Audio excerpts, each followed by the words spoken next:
Halo guys, kembali lagi di Rika Official. Jangan lupa like, comment, and subscribe ya. Cerita ini karya Tevika. Suasana begitu genting, tak ada lagi kebahagiaan. Seakan semuanya terenggut secara mendadak. Belum usai tentang Reno yang masih dalam keadaan kritis, sekarang ditambah Reni dan Niko yang sama saja tak ada baik. Semuanya masih berada di ruang UGD. Namun yang mengalami hal paling parah adalah Niko. Pukulan yang menghiasi tubuhnya hingga membutuhkan banyak perban. Luka tusukan dan terakhir luka bakar yang sempat mengenai dirinya saat dipapa oleh sahabatnya Raihan untuk keluar. Matanya mulai perlahan terbuka.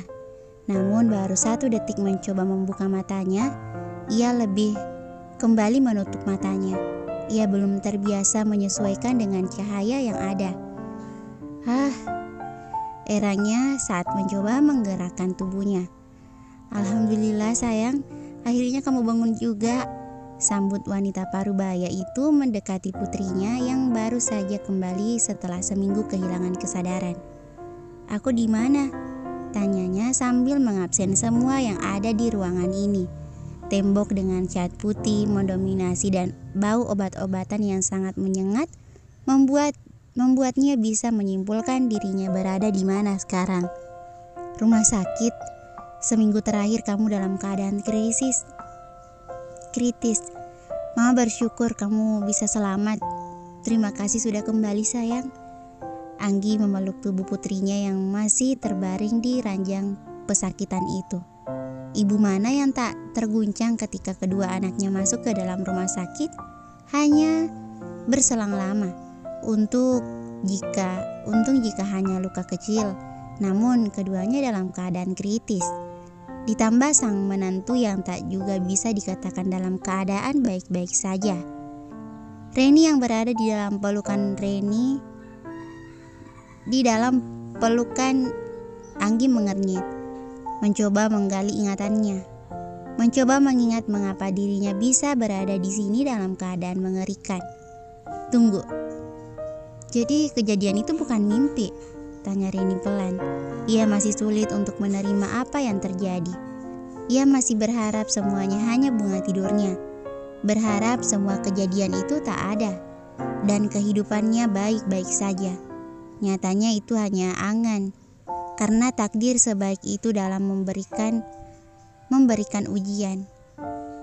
Niko mendengar ucapan diri putrinya, Anggi semakin menangis, membuat Reni bisa menyimpulkan tak ada yang baik, semuanya dalam titik terendah, termasuk dirinya. Bukan tanpa alasan Reni menanyakan perihal Niko, pasalnya ia yakin tak akan berada di dalam keadaan baik-baik saja setelah menghadapi psikopat itu. Terlebih juga ada Fadel yang terkenal mafia berdarah dingin. Reni yakin pasti Niko tak jauh berbeda dengan dirinya. Mah, di mana Niko? Reni bertanya dengan panik. Ia tak akan rela jika sesuatu terjadi pada Niko. Lelaki itu baru saja meminta maaf. Ia sedang menunggu 3 kata sakral untuk keluar bebas dari mulutnya. Maafin gue Ren, ini salah gue. Apapun yang terjadi sama lo sekarang, ini semua kesalahan gue. Jangan tinggalin gue Ren. Lo gak lihat betapa kacaunya gue karena lo tinggalin hanya beberapa jam saja. Bahkan dalam hitungan jam, gue bisa hancur. Sehancur ini kehilangan lo. Tolong jangan pergi.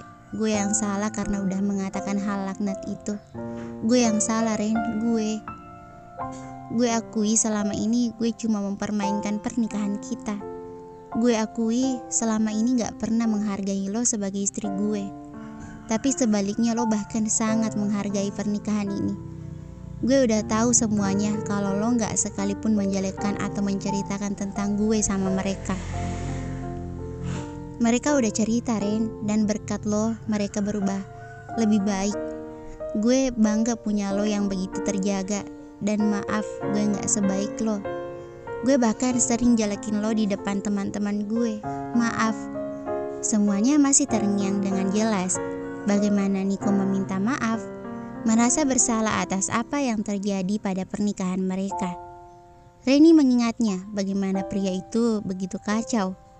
Reni melihat pria itu bersungguh-sungguh atas ucapannya. "Mah, antar aku ke ruangan Niko. Aku mau ketemu Niko, Mah," pinta Reni bahkan terkesan terburu-buru. Ia mencabut selang impusnya dengan kasar, tak peduli jika tangannya akan berdarah karena jarum yang dilepaskan secara paksa. "Hei sayang, tenang, gak usah panik seperti itu. Iya, mama akan nganterin kamu. Tapi kita perbaiki dulu infusnya ya, kamu masih sangat lemah," cegah Anggi saat Reni akan beranjak dari berangkar, tempatnya terbaring seminggu terakhir. "Gak usah mah, aku udah sehat, aku hanya butuh lihat keadaan Niko, itu aja." Anggi mengangguk. "Tapi pakai kursi roda ya, paha kamu terluka." Kali ini Reni menuruti saran mamanya. Ia juga tak akan sanggup menahan bobot tubuhnya. Tubuh Reni kembali melemas melihat bagaimana kondisi Niko yang sangat memprihatinkan. Perban di mana-mana, bahkan hampir seluruh tubuhnya diperban karena banyaknya luka yang ditanggung tubuh itu. "Assalamualaikum, Nik." Salah. Niko," ralat Reni cepat saat salah mengucapkan sapaan untuk orang di hadapannya. "Maaf karena aku semuanya kacau seperti ini. Bukan kamu yang salah, tapi aku yang salah. Seandainya aku gak ada dan buat Fadel menceritakan tentang aku pada psikopat itu, semua ini tak akan terjadi. Kita tak akan berada pada keadaan sepelik ini. Kalau kamu mau memberikan satu kesempatan untuk aku meminta maaf secara langsung, tolong kembali." Reni hendak menyentuh tangan Niko, tapi ingatannya ditarik kembali pada kejadian beberapa hari yang lalu. "Terima kasih sudah menjaga ini. Tapi mari bercerai, Reni. Kita akhiri segalanya. Ini terlalu menyakitkan untuk bertahan. Kembalilah kepada keluargamu. Di sini kamu tak memiliki tempat." "Tidak." Reni perlahan menarik tangannya kembali menjauhi tubuh Niko. Sekarang ia tersadar, ia bukan lagi siapa-siapa di dalam kehidupan seorang Nicholas. Kini ia hanya seorang mantan bagi Niko. Reni menggeleng. Kenapa ia bisa sampai lupa jika Niko sudah memberikan talak padanya? Mengapa hanya karena permintaan maaf dari Niko, ia sampai melupakan jika ia tak lagi memiliki arti? Mengapa ia bisa sampai melupakan bagaimana Niko menyakitinya? Bodoh. Perlahan Reni menarik dirinya mundur meninggalkan ruangan. Apa yang ia lakukan? "Bagaimana?" tanya Anggi yang melihat putrinya menghampiri. Reni menggeleng sebagai pertanda bahwa tak ada perubahan yang signifikan. "Kita lihat Nono aja," jawab Reni dengan nada rendah, nada lelah. Anggi mengerti dan tak mau terlalu ikut campur. Ia tahu pasti anak dan menantunya memiliki masalah. Baru saja hendak meninggalkan tempatnya, dokter dan suster di belakangnya datang dengan tergesa-gesa.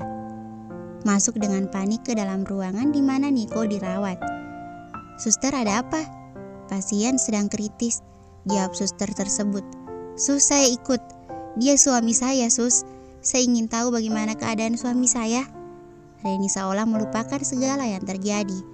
Ia lebih panik saat tahu bahwa Niko dalam keadaan kritis. "Maaf Bu, Anda tidak diperbolehkan masuk. Biarkan kami melakukannya sesuai prosedur." Suster tersebut langsung menutup pintu. Reni kembali terisak. Ujiannya tak pernah mau berakhir. Entah kapan ia akan menemui titik akhir dari kisah lukanya ini. Anggi meraih putrinya, memeluknya, bermaksud untuk menenangkan.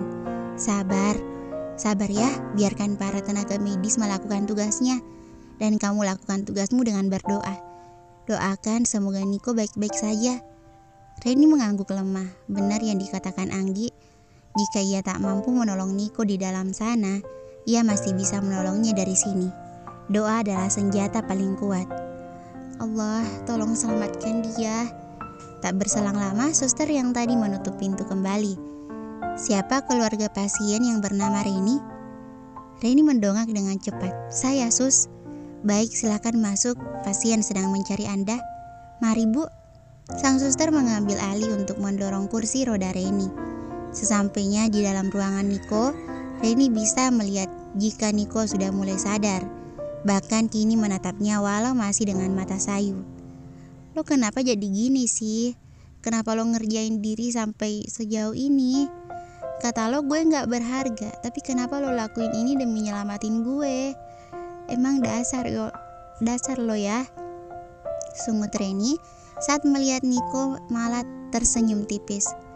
Gue minta maaf ya, selama ini gue udah jahat banget sama lo. Gak nyambung bego, saut Reni saat Niko membalas ucapannya dengan permintaan maaf. Sangat tidak sinkron dengan pertanyaan Reni. Gak apa-apa kalau gak nyambung, yang penting gue masih ganteng. Walau suaranya masih sangat lemah, bahkan terdengar seperti berbisik, Reni bisa melihat betapa menyedihkannya seorang Niko. Walau dalam keadaan seperti ini, ia masih sempat memuji dirinya sendiri. Sinting, empat Reni yang hanya dibalas senyuman oleh Niko. Senyum yang sangat berbeda dari sebelumnya. Senyum ini menggambarkan sebuah keputusasaan.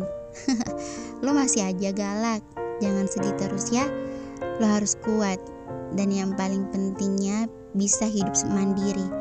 Jadilah Reni yang sama seperti dulu, yang sulit untuk ditumbangkan. Jaga diri baik-baik, karena mungkin setelah ini gue gak bisa lagi ngelindungin lo. Tapi tenang aja, gue akan Lo ngomong apa sih? Lo akan tetap di sini buat jagain gue, gak akan kemana-mana. Niko menggeleng lemah. Bunda sendirian, tadi gue ketemu Bunda, dan Bunda minta gue buat pamit dulu sama lo. Lo harus kuat ya, gue bakal pergi, jangan nangis. Reni menggeleng, matanya sudah berkaca-kaca. Mana mungkin ia akan membiarkan Niko untuk meninggalkan dirinya? Jangan, cegah Reni. Maaf dan terima kasih, lo yang terbaik. Senyumnya masih setia menghiasi, hingga keadaan tiba-tiba bereaksi. Keadaan tiba-tiba berubah mencekam. Tubuh Niko bereaksi, sesak napas sudah ia rasakan. Bahkan kini tubuhnya naik turun.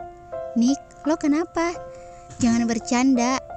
Tak ada respon. Tubuh Niko tetap saja naik turun dengan napas memburu. Dokter, ini gimana? Panik Reni saat para tenaga medis bergerak cepat untuk memeriksa keadaan Niko. Sabar bu, biarkan kami memeriksanya terlebih dahulu. Tenaga medis itu kembali melakukan tugasnya memeriksa segalanya, dan saat tubuh itu berhenti bereaksi, mereka mundur perlahan. Reni yang melihat para medis mundur dan menggeleng tanda tak mau menahan seseorang untuk lebih lama lagi. Dok, periksa yang benar. Suami saya masih hidup. Reni memaksa, bahkan ia sampai menarik sang dokter untuk menarik Snelly yang dokter itu gunakan. Mohon maaf kita terlambat. Niko, dia tak ada lagi. Lelaki dengan mulut pedas berwajah manis, si lelaki fuckboy yang memiliki mantan yang sampai sekarang ia masih lupa berapa angkanya. Si lelaki dasar yang selalu mengatakan bahwa kegantengannya limited edition, hanya dia yang punya. Dia sudah pergi meninggalkan segalanya, termasuk cintanya yang tak tersampaikan. Beberapa tahun kemudian, seorang wanita dengan pakaian serba putih terduduk di depan sebuah makam yang menjadi saksi bahwa ia kehilangan sosok itu. Sosok yang selama ini bersamanya, menjadi penghiburnya. Terima kasih pernah hadir. Aku gak akan lupa bagaimana perhatian dan kasih sayang yang pernah tercurahkan. Maaf, aku gak tahu jika aku ada sangkut pautnya dengan masa lalu kalian. Semoga tenang ya, dan juga tolong restui aku. Reni mengelus nisan itu dengan penuh perasaan. Walau sudah berjalan jauh, waktu yang berputar juga telah membawanya pada takdir yang lain. Tapi Reni tetap bersyukur dengan apa yang terjadi selama ini. Bunda, panggilan dari arah belakang membuatnya menoleh. Di sana berdiri seorang putri cantik yang melambaikan tangannya bahagia. Reni berjalan menghampiri putrinya dengan yang tengah tersenyum manis itu. Bunda, ayo pulang. Sang putri menarik tangan Reni agar mau mengikutinya. Reni tertawa saja, putrinya ini benar-benar Sifatnya menurun dari ayahnya, pecicilan. "Aisyah, pelan-pelan sayang, nanti jatuh," tegur Reni, memilih untuk menikah kembali dan membangun kisah yang baru. Lembaran baru membuat Reni harus kembali beradaptasi, melupakan semua luka lama dan mulai menyembuhkannya. "Ayo pulang, kata Ndololatu, akan ada kejutan." Iya sabar, Bunda tahu kalau kamu itu kangen sama ayah kan?" Reni tertawa sambil menjagil hidung putrinya yang masih berusia 2 tahun itu. "Bunda tahu aja, suasana khas anak-anak, suara khas anak-anak. Walau masih cadel, Aisyah ini tergolong anak yang pintar. Mungkin turunan dari ayahnya. Walau bobrok, tapi jika menyangkut otak tak bisa diragukan lagi. Sukses di usia muda contohnya." Sekali lagi Reni berbalik melihat tempatnya tadi menaburkan bunga. "Terima kasih dan maaf." Hidup Reni benar-benar berbanding terbalik dengan sebelumnya. Kini senyuman terus saja menghiasi bibirnya. Tak ada lagi riuh tangis, melainkan hanya riuh tawa yang terdengar dari sudut-sudut rumah. Mengenai masa lalu, semuanya kembali seperti dulu. Fadel yang sempat menerornya ternyata seseorang yang bertopeng untuk menutupi segala kejahatan yang dilakukan oleh kakaknya. Ia hanya seorang adik yang mengorbankan namanya sebagai buronan polisi agar sang kakak tetap aman. Namun sayang, saat penggerebekan itu ia memilih bom bunuh diri. Yuda, lelaki psikopat yang sempat melarikan diri kala itu dan berhasil diselamatkan oleh petugas, saat terjadi ledakan memilih bunuh diri setelah sebulan ditahan. Menurut keterangan dari kepolisian, Yuda mengalami alter ego atau lebih sering dikenal dengan kepribadian ganda. Saat dalam tahanan, itulah ia mulai mengingat segala sesuatu yang pernah dilakukannya, termasuk melukai Reni. Ia bingung dan stres saat sekelebat bayangan pembunuhan sadis yang dilakukannya menyeruak dan berbalik menyerangkan. Ia kehilangan kendali dan berakhir bunuh diri. Lelaki itu sebenarnya dikenal baik, termasuk Abi dan Uminya tak menyangka jika selama ini Yuda mampu melakukan sesuatu yang tak pernah dibayangkan. Mereka yang merawat Yuda dari kecil dan merecokinya dengan ilmu agama yang kuat, ternyata ia tergiur nafsu saat jatuh cinta. Itulah hebatnya cinta bisa merubah manusia. Walau seluruh pondok pesantren berduka, mereka mencoba ikhlas merelakan kepergian sang Gus yang terkenal ramah dan penyayang. Mereka melupakan bahwa Yuda adalah seorang mafia jika dilihat dari sisi yang berbeda. Yuda adalah pengabdi yang bijaksana lagi luhur. Di dalam hidupnya sempat membangun beberapa yayasan, termasuk pesantren dan panti asuhan. "Assalamualaikum," salam mereka saat mencapai pintu utama. "Waalaikumsalam," jawab orang yang sangat mereka kenali. "Ayah," seru Aisyah riang saat melihat penampakan di depannya. Ternyata ayahnya sudah pulang setelah sekian lama pergi karena urusan pekerjaan. Kok udah ada di sini?" Katanya ntar subuh baru sampai. Heran Reni pasalnya, suaminya beberapa saat lalu mengabarkan jika penerbangannya ditunda. Jadi ia akan sampai subuh nanti. Mau kasih kejutan dong. Gimana? Pada kaget kan? Tapi sepertinya kamu gak senang aku pulang, padahal aku kangen banget loh sama kamu. Kangen dengan cerewetnya mulut istriku, barbarnya hingga suka gigit aku kalau kesel. Dan yang pasti aku kangen saat kamu tersenyum. Senyum dong, suami yang gantengnya limited edition ini udah kembali. Walau kesal, tak pelak Reni menarik sudut bibirnya. Inilah lelaki pilihannya. Lelaki yang Allah sandingkan namanya di Lauhul Mahfuz. Pedenya masih aja suka kumat ya. Siapa yang dulu pas bangun lihat luka di wajahnya minta operasi plastik di Korea Selatan? Siapa yang minta biar mukanya dibuat seperti opa-opa? Katanya biar ada opa Indonesia, opa paling limited. Sang suami hanya tertawa menanggapi sindiran istrinya. Nyatanya itu benar, ia pernah ingin melakukannya hingga penjelasan dokter bahwa luka di wajahnya bisa disembuhkan tanpa jalan operasi plastik dan tak meninggalkan bekas apapun. Ia mengalah dan memilih perawatan di Indonesia saja. Bukan Niko namanya jika nggak pede. Pede itu kebutuhan bunda. Entah dari mana bocah itu belajar dan menghafal dialog yang sering Niko gunakan. Tapi sekarang ayah dan anak itu begitu kompak. Reni tak mau ambil pusing. Tak usah terkejut seperti itu. Waktu itu Niko tak meninggal, melainkan hanya terjatuh koma. Waktu itu Reni saja yang terlalu panik hingga histeris. Padahal dokter belum menyelesaikan ucapannya.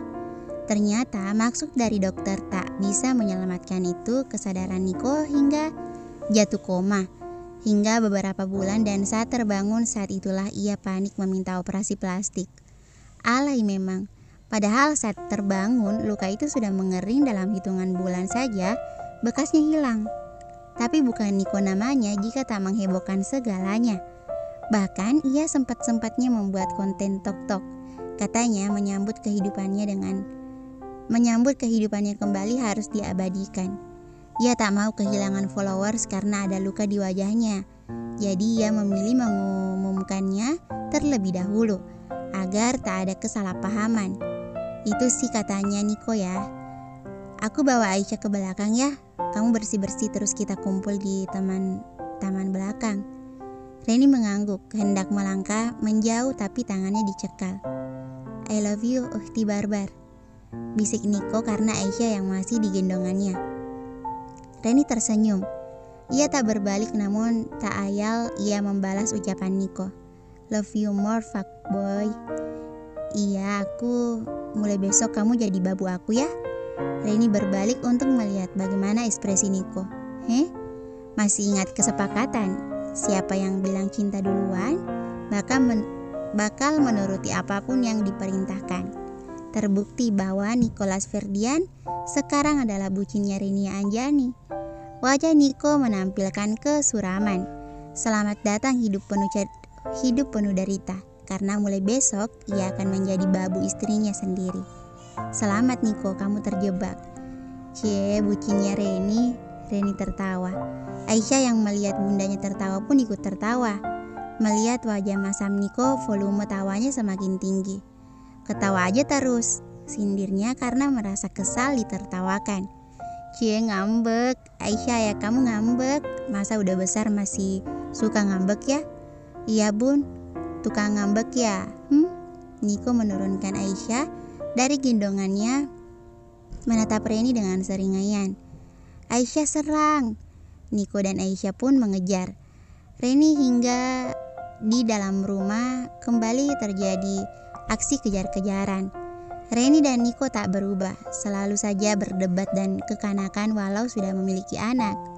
Semuanya bahagia, walau pernah ada luka yang menemani, ada tangis yang pernah berderai. Tapi itulah kehidupan, tak melulu tentang kebahagiaan, melainkan juga ada warna yang lain. Hidup itu pilihan, tinggal bagaimana kamu memilih, maju atau tetap di tempat. Inilah akhir kisah si Pakboy, yang sebelumnya mengenal Reni. Niko adalah Pakboy sejati. Setelah kenal Reni pun ia masih Pakboy. Lama mengenal Reni ia bucin boy, dan saat ditinggal Reni ia jadi sad boy. Inilah akhir pencarian cinta seorang Pakboy yang berlabuh pada seorang ukhti barbar bernama Reni Anjani. Tak ada kisah yang sempurna, tapi semua memiliki makna, termasuk kisah mereka. Tamat. Thank you for watching.